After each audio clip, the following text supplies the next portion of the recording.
Hi there. Welcome back to the podcast. In the last episode on insomnia, I described exactly what insomnia is, what it isn't, and what the different flavors are of insomnia. Today, we're going to move past this, and we're going to discuss exactly how chronic insomnia disorder is typically diagnosed. And I'll also tell you about how it isn't diagnosed. I know that sounds strange to tell you about how we don't diagnose something, but I'll explain in a little bit. So let's get started. The diagnosis of chronic insomnia disorder is based on a set of clinical rules. And as you'll see, they are a rather extreme set of rules.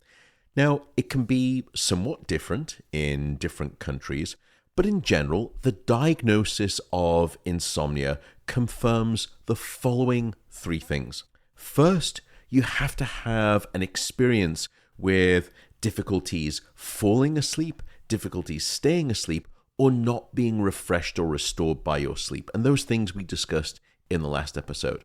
The second aspect of the diagnosis of insomnia is that you have to experience these things, these problems in terms of sleep, for at least 3 nights every week. And then third, you have to be having those 3 times a week issues for at least 3 months straight, back to back. Gosh, I've always thought that that's a lot of suffering for a person to go through for really quite a long period of time before receiving a diagnosis. And many of the clinicians that I know, I think, feel similarly about that. And the concern there is that it's such a stringent criteria, it's such a high threshold that it ends up leaving quite a large proportion of people left out in the diagnostic cold, as it were. Nevertheless, they're still having a really hard time with their sleep. Thankfully, however, most clinicians and doctors that I know are incredibly sensitive to this, and they're very sympathetic in terms of working with these rules. But coming back to the issue of diagnosis, understandably, you may think that insomnia is diagnosed by you coming into a sleep laboratory and having wires or electrodes placed all over your head, and then magically in those sleep recordings at night emerges a very clear signature of an insomnia diagnosis. That is not true. In fact, some time ago, a really nice meta-analysis, which is, we've spoken about this before, I think, it's a method where scientists sort of pool together all of the individual studies and look at the big picture. And they looked at over 20 different sleep laboratory studies of people either with insomnia or people who are healthy, good sleepers. And by the way, we call that sleep laboratory assessment a polysomnographic study. If you want to break it apart, poly means that we record multiple signals. Actually, I should probably do a future episode that is entirely dedicated to what is involved when you come into a sleep laboratory. I'll do that. I'm going to make a mental note. Sorry for the diatribe here. But poly firstly tells you that we're recording multiple signals. Graphic, in terms of the end part of the polysomnographic name, simply means a readout or a graph. And somno, of course, is after the Greek god Somnus. So it's a graph of sleep that involves multiple signals, polysomnography. Anyway, I'll tell you all about that later, and I'll probably repeat that.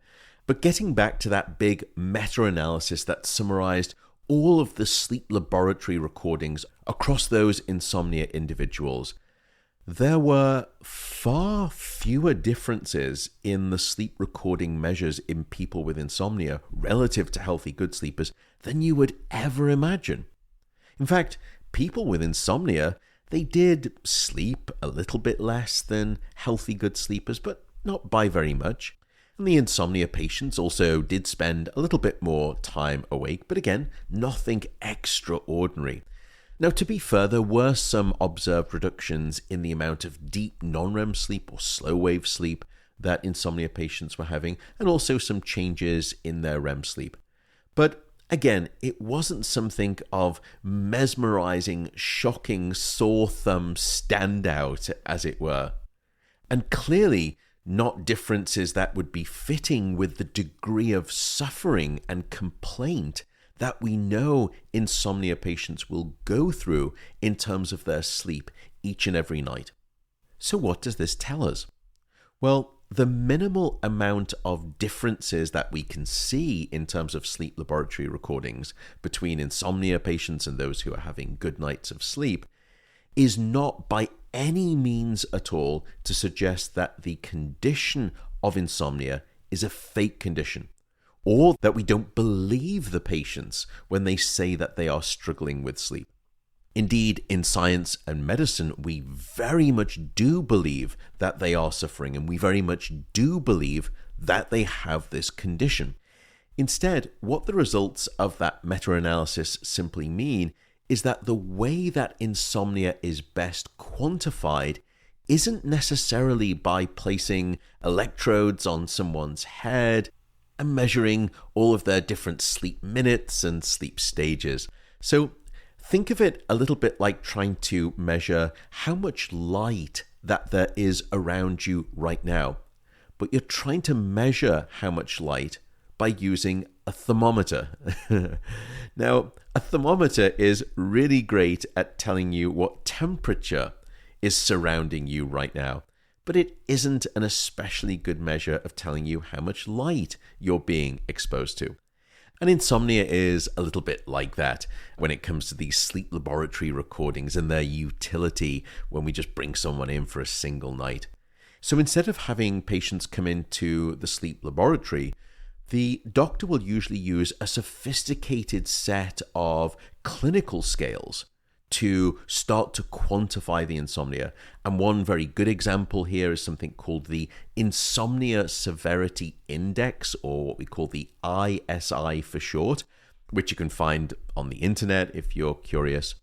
And then in combination with those types of clinical assessment scales, the doctor will also have you complete a series of sleep diaries that you as the patient will be filling out each and every morning for maybe a week or 2 weeks as you wake up each day.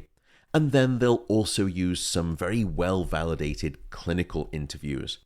And it's a combination of all of these different things, lots of different interview assessments and scales, and the sleep diary information that the patient is providing. When you collide and bring all of those together, that's how your clinician or your doctor will ultimately make the diagnosis of chronic insomnia disorder. The sponsors supporting today's podcast are Inside Tracker and Athletic Greens. Now, Inside Tracker is a service that comes to your home, as they have done for me in the past, and then they will analyze your blood and your DNA to know precisely what is happening inside of you regarding a whole variety of important varied blood, metabolic, and hormonal health metrics. And in addition to the results that they provide you, they will also give you now a personalized set of recommended lifestyle changes to better optimize your health. So you can use the link insidetracker.com/Matt Walker, and you will get a significant and healthy discount off your first purchase. So head on over, that's insidetracker.com/Matt Walker. And the second partner of today's podcast is Athletic Greens. Now, I'm sure you've heard of them from lots of famous folks out there. Athletic Greens is a nutrition drink, and it contains a very complete set of antioxidants and minerals, essential vitamins and biotics. And I've been buying Athletic Greens for some time for really a quite simple reason. I wish to invest in my health. And whilst I do eat in a healthy manner, I'll still invest in essentially a sort of a full nutritional health insurance coverage plan, as it were. My goodness, that's a mouthful, Matthew. So head on over to athleticgreens.com/Matt Walker, and you will get money off your first order. You'll get a free 1-year supply of vitamin D and 5 free travel packs. So if you use that link, athleticgreens.com/Matt Walker, you'll unlock all of those benefits. So thanks for exploring and supporting the podcast by way of exploring those sponsors. It's just ever so helpful. I really do appreciate it. And now let's get back to the episode. So that hopefully gives you a sense of the broad brushstrokes of what will happen as you get walked through this path of a possible diagnosis of insomnia, and usually what will not be happening to you in terms of a diagnosis. And it's not to say that sleep laboratory recordings can't be useful in the context of insomnia. They can, but often it starts through different methods rather than a direct sleep laboratory test. And by the way, that mismatch between a general lack of sensitivity of using sleep laboratory recordings versus what the patient is actually complaining about, and how those two things don't really seem to fit together, that the sleep laboratory recordings seem to show not too much going on, but the patient is saying, oh my goodness, my sleep it's terrible, I feel awful the next day.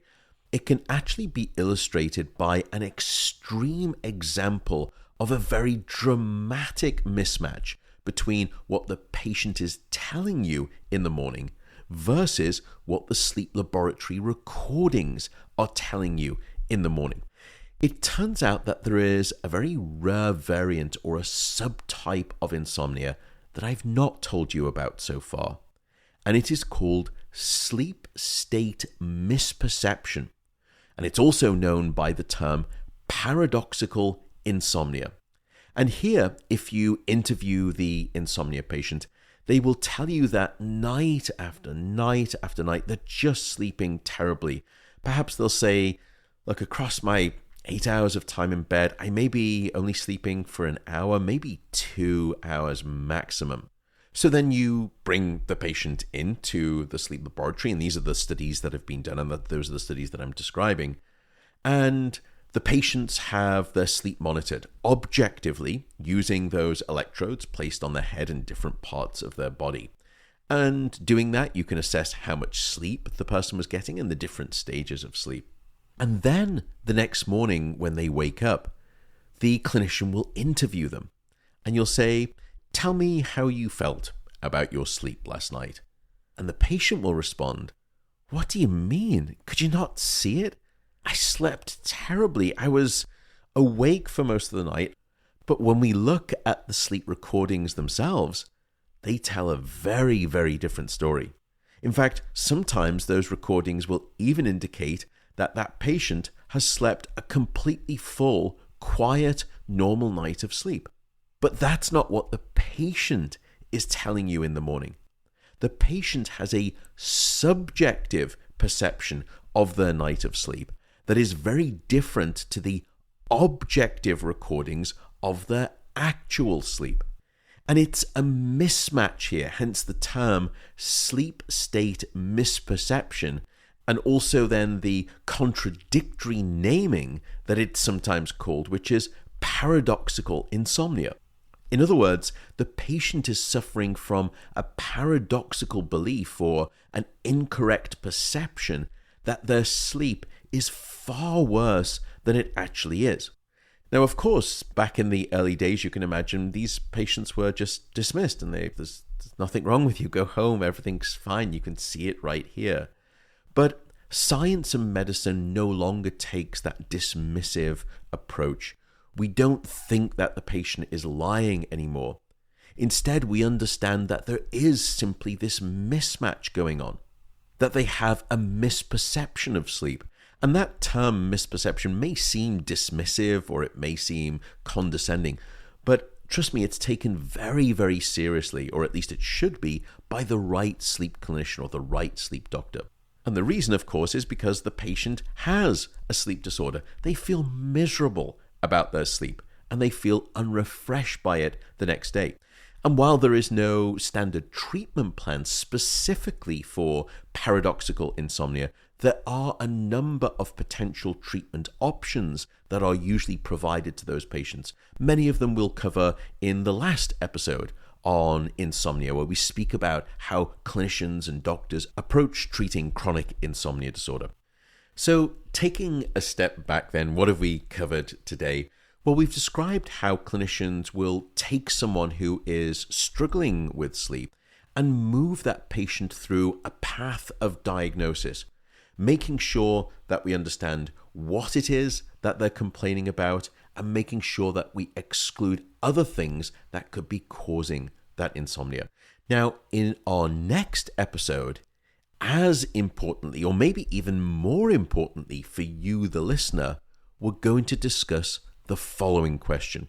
What is the stepping stone chain reaction that leads you, the patient, to ultimately develop this thing that we call chronic insomnia? That's what we'll speak about in the next episode. For now, though, I will wish you full and restorative and, of course, non-paradoxical perception of good sleep tonight. Please take care of yourself, and bye for now.